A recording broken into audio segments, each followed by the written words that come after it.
Lift the flag of your greatness. Life is too short to be modest about our talents. Embrace the opportunity and responsibility to become a legendary person. You were made to undertake projects that match masterpieces, destined to engage in meaningful activities, and built to be a force for good on this small planet. You have the right to claim sovereignty over your original greatness in a civilization that has proven to be quite civilized. Applause, music, aspire to reclaim your nobility in a global community where the majority buys beautiful shoes and acquires expensive things, but rarely invests in self-improvement. Your personal leadership not only recommends but demands that you stop being a cybernetic zombie, constantly drawn to digital devices, and that you restructure your life to represent mastery, exemplify decency, and renounce the selfishness that limits good people.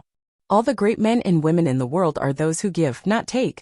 They abandon the common belief that accumulating more means gaining more.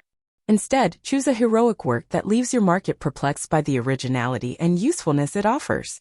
As you do so, I recommend that you also build a solid personal life on ethical matters, rich in extraordinary beauty and unwavering in the protection of your inner peace. Yes, my friends, you can fly among the angels and walk alongside the gods. Each of you has something to say in your life. Each has an instinct for excellence in your spirit. There is no one in this room who should remain motionless alongside the great mass and succumb to the mediocre action evident in society, along with the collective deprofessionalization of business that is so apparent in the industry. Limiting yourself is just a mindset that many good people practice daily until it becomes a reality. It breaks my heart to see so many potentially powerful people trapped in a story that makes them believe they cannot be extraordinary, both professionally and personally. Remember that your excuses are tempting, your fears are liars, and your doubts are thieves. I know you've been through tough times in your life. We all have. I understand that you might think things didn't go as expected when you were a child, full of fire, desires, and wonder. You complain that every day seems the same. Imagine being in a job that suffocates your soul, dealing with stressful concerns and endless responsibilities that stifle your originality and rob your energy. Coveting insignificant desires and wanting to instantly satisfy trivial needs, often generated by technology that enslaves us rather than liberates us. Living the same week 1,000 times and calling it life. Believe me when I tell you that too many people die at 30 but are buried at 80. So I truly understand. You expected things to be different, more interesting, more rewarding, special, and magical. And yes, I am aware that there are many people in this room who are now living a life they love. Your success is legendary in the world. You are fully engaged in business, enriching your family and your community with an energy that borders on the supernatural. Good job. However, you have also experienced moments when you were lost in the dangerous valley of darkness. You have also experienced the decay of your creative splendor, as well as your productive eminence, now transformed into a small comfort zone, fears, and insensitivity that betrayed the castles of dominance and the reserves of courage within you. You have also felt disappointed by the arid winters of a life lived without intensity. You have also seen many of the most inspiring dreams of your childhood denied. Someone you trusted has also hurt you. Your ideals have also been shattered. Your innocent heart has also been destroyed, leaving your life like a country in ruins after the invasion of ambitious foreigners. No matter where you are on the path of your life, do not let the pain of an imperfect past prevent the glory of a wonderful future. You are much more powerful than you can imagine. Splendid victories await you on your journey and are exactly where they should be for you to grow and achieve a productive, extremely prodigious, and exceptionally influential life that you have earned after passing the toughest tests.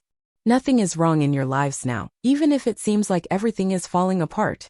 If you feel that your lives are a disaster right now, it's only because your fears are a bit stronger than your hope. With practice, you can lower the volume of that scared voice within you and increase the tone of the most triumphant aspect of yourself. The truth is that every challenge you've faced, every toxic person you've encountered, and all the difficulties you've overcome were the perfect preparation for you to become the person you are now. You needed these lessons to activate the riches, talents, and powers that are now awakening within you. Nothing was an accident, nothing was in vain.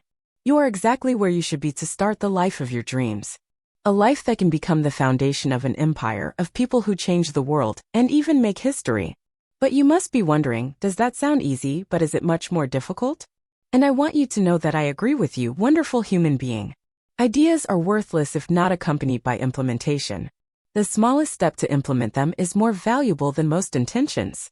And if being a wonderful person and having a legendary life were easy, everyone would achieve it, you know what I mean? Society has sold us a series of lies, that pleasure is preferable to the frightening but majestic fact that any possibility requires hard work, constant reinvention, and dedication as deep as the sea to move away daily from the safety of our harbor. I believe that, in the long run, the seduction of complacency and an easy life is 100 times more cruel than a life where we give everything and adopt an unbreakable stance to achieve our greatest dreams. First-class life begins where your comfort zone ends. That's a rule that successful, influential, and happy people remember all the time. From a very young age, we are programmed to think that living a life loyal to the values of virtuosity, ingenuity, and decency requires a lot of effort. So if the path is difficult and requires patience, we think we are on the wrong path.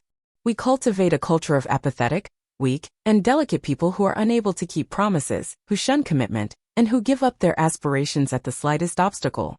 It's good that things are difficult. Achieving true greatness and the realization of the genius within you are challenging sports. Only those with enough dedication to reach the burning borders of the remotest confines will be able to expand their own limits. The suffering you feel along the path of materializing your special powers, your strongest abilities, and your most inspiring ambitions is one of the greatest sources of human satisfaction. A key step to happiness and inner peace is knowing that you have done everything in your power to reap rewards and that, with effort and passion, you have applied your audacity to become the best. Miles Davis, the jazz legend, fiercely challenged the limits of what was considered normal in his field to fully explore his magnificent potential. Michelangelo made an enormous mental, emotional, physical, and spiritual sacrifice to create astonishing art. Rosa Parks, a simple seamstress with exceptional courage, faced total humiliation when she was arrested for not giving up her seat on a segregated bus, thus starting the human rights movement. Charles Darwin demonstrated the necessary resolution to achieve virtuosity, studying barnacles and barnacles for 8 long years while formulating his famous theory of evolution. The vast majority of our modern world, which spends an enormous amount of its irretrievable time looking at the selfish bursts of breakfast from its virtual friends and violent video games, would label this commitment to optimizing knowledge as madness. Stephen King worked as a writing teacher in a high school and an industrial laundry before selling the novel that made him famous. It is worth knowing that he was so discouraged by negative reviews that he threw the manuscript he had written in his old caravan into the trash, giving up. It took his wife, Tabitha, to discover the work while her husband was away, cleaning the ashes, read it, and tell the author that it was brilliant, for him to send it to his editors. Even then, the rights advance was a meager amount of $2,500. Although Vincent van Gogh created 900 paintings and more drawings throughout his life, he began to be famous after his death. The drive to create was not fueled by the ego fuel of popular admiration, but rather by a wiser instinct that seduced him to see how far he could unlock his creative power, no matter the difficulties he had to endure. Becoming legendary is never easy, but I prefer that journey to the agony of being stuck in the ordinary, which so many potentially heroic people face constantly. In summary, let me tell you that the place where your greatest discomfort resides is also the place where your greatest opportunity lies. The beliefs that disturb you, the feelings that threaten you, the projects that irritate you, and the development of your talents that you resist, that insecure part of ourselves is precisely where we must advance. Opt for those doors without hesitation, toward your greatness as a creative producer, as a seeker of personal freedom, and as an agent of change. Then, embrace those beliefs, feelings, and projects quickly instead of structuring your life to disregard them. Facing things that scare you is the way to claim a power you forgot and a way to regain the wonder you lost after your childhood.